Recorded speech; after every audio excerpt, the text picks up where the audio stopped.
दोस्तों, आपका क्या ख्याल है मर्डर मिस्ट्री के बारे में? हम अक्सर किस्से कहानियों में मर्डर मिस्ट्री को सुलझाते हुए देखते हैं। खैर दोस्तों, हम काल्पनिक कहानियों पर नजर न डालते हुए कुछ ऐसे रियल क्रिमिनल स्टोरीज की बात करेंगे जिसे अंजाम देने के लिए क्रिमिनल्स ने ऐसे ऐसे हथकंडे अपनाए जिनकी हम तो क्या आप भी कल्पना नहीं कर सकते। जी हाँ दोस्तों, इन क्रिमिनल्स ने अपनी हैवानियत की सारी हदें पार कर दी। इनका माइंड लेवल इतना हाई था कि इन्हें बड़े से बड़े पुलिस फोर्स और सीबीआई तक नहीं पकड़ सकी। और ये कोई काल्पनिक नहीं बल्कि हकीकत की कहानियां हैं। इस वीडियो के आखिर में हम आपको एक ऐसे शख्स से भी मिलवाएंगे जिसने दरिंदगी की सारी सीमाएं लांघ रखी हैं।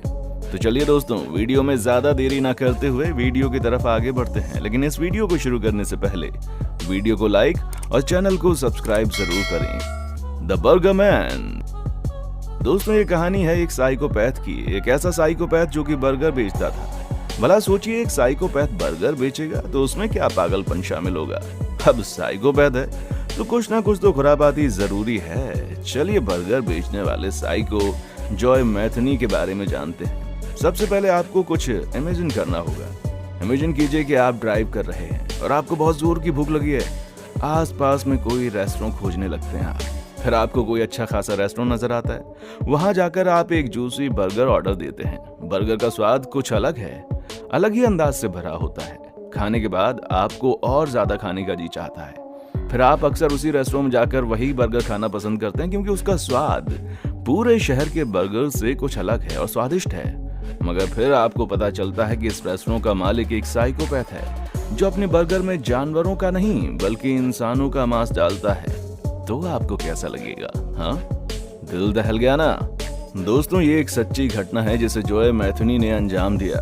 जॉय अपने कैरेक्टर का बहुत अच्छा व्यक्ति तो नहीं था, जिसके कारण उसकी पत्नी अपने बेटे को लेकर उसे छोड़कर भाग गई थी। मगर जॉय उसका पीछा नहीं छोड़ता है और एक दिन अपनी पत्नी को ढूंढता रहता है।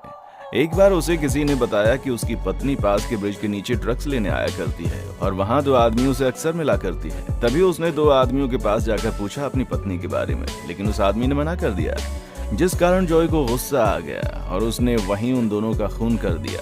खून करते वक्त एक मछुआरे ने उसे देख लिया, जिसके कारण जॉय उसी कुल्हाड़ी से उस मछुआरे का भी कत्ल कर देता है और सबकी लाशों को नदी में फेंक दिया उसने।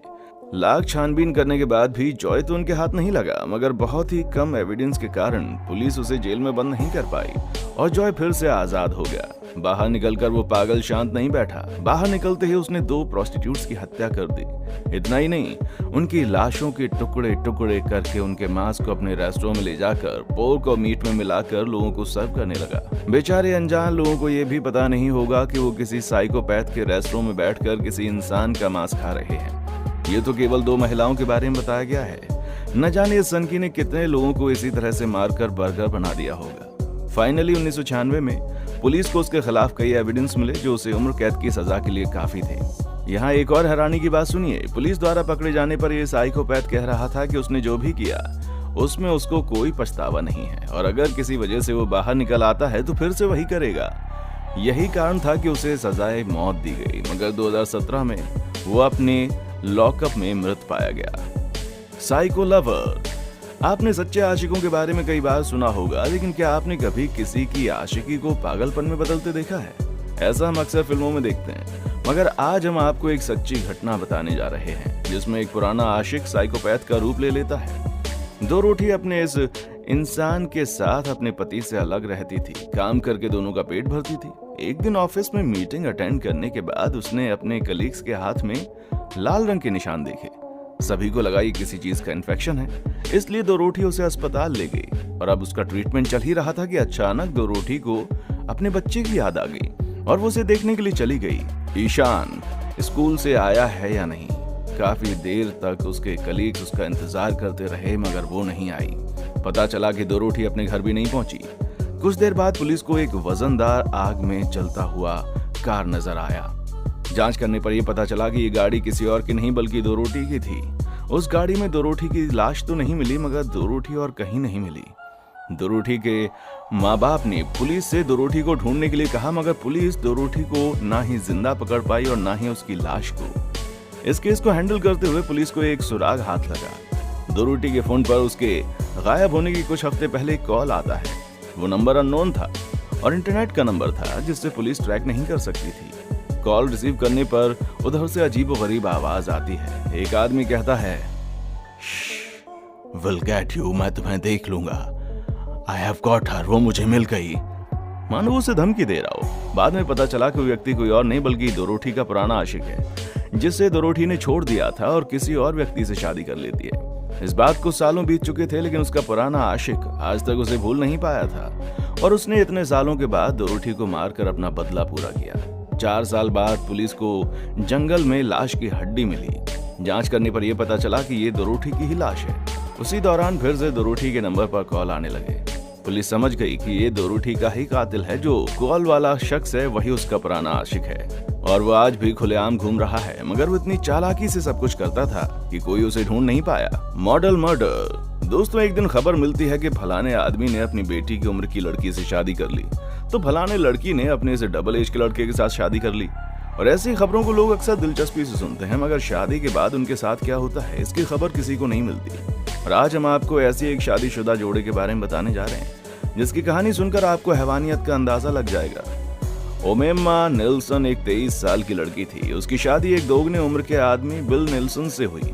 बिल एक नंबर का जुआरी आदमी था और उसे पैसों की भी तलब थी। दिन रात पैसा पैसा करता, यहाँ तक कि उसने पैसों की खातिर अपनी पत्नी को दूसरे मर्दों से बेच दिया। इतना ही नहीं, वो खुद भी एक खूंखार इंसान था। आए दिन वो ओमेमा के साथ जबरदस्ती करता और उसे मारता पीटता। जब भी उसे पैसों की जरूरत पड़ती या फिर कोई लग्जरी गाड़ी खरीदनी होती तो सारी ख्वाहिशों को पूरा करने के लिए वो अपनी पत्नी का ही सौदा कर देता। और एक दिन तंग आकर ओमेमा ने बिल को जान से मार डालने का सोचा। 1991 में थैंक्सगिविंग त्योहार का दिन था। सभी लोग खुशियां मना रहे थे। तभी ओमेमा एक जुर्म को अंजाम दे रही थी। उसने बिल की छाती पर कैंची से वार करके उसकी हत्या कर दी। हत्या करने के बाद उसने बिल की बॉडी के टुकड़े कर दिए और उसके हाथों को खौलते हुए पानी में डालकर फिंगरप्रिंट्स तक मिटा दिए। उसके सर को आइस बॉक्स में जमा दिया।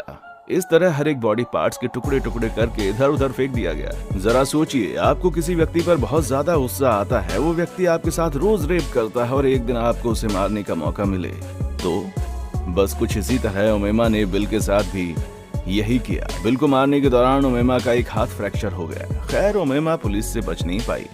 पुलिस ने ओमेमा को हिरासत में लिया और जब वहां मौजूद एक साइको आर्टिस्ट ने उनसे बातचीत की तो उसने बताया कि वो जिंदगी भर की एक टॉर्चर से गुजर रही है और ये कत्ल भी उसी टॉर्चर का नतीजा है।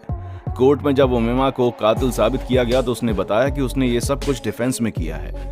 उसका पति उसके साथ अक्सर रेप किया करता था और उस दिन भी उसने उसके साथ रेप किया था। उसे डर लग रहा था कि कहीं वो उसे मार ना डाले, इसलिए उसने अपने बचाव में बिल की छाती पर कैंची से वार किया। हालांकि सेल्फ डिफेंस का केस मानते हुए कोर्ट ने उसे 27 सालों के लिए उम्र कैद की सजा सुनाई। आपको ये रियल स्टोरी कैसी लगी? साथ ही अगर आपकी स्टोरी पसंद आई है तो आप इसे लाइक करें, दोस्तों के साथ शेयर करें और अभी तक अगर आपने हमारे इस चैनल को सब्सक्राइब नहीं किया तो इस नेक काम को भी जल्दी से करें।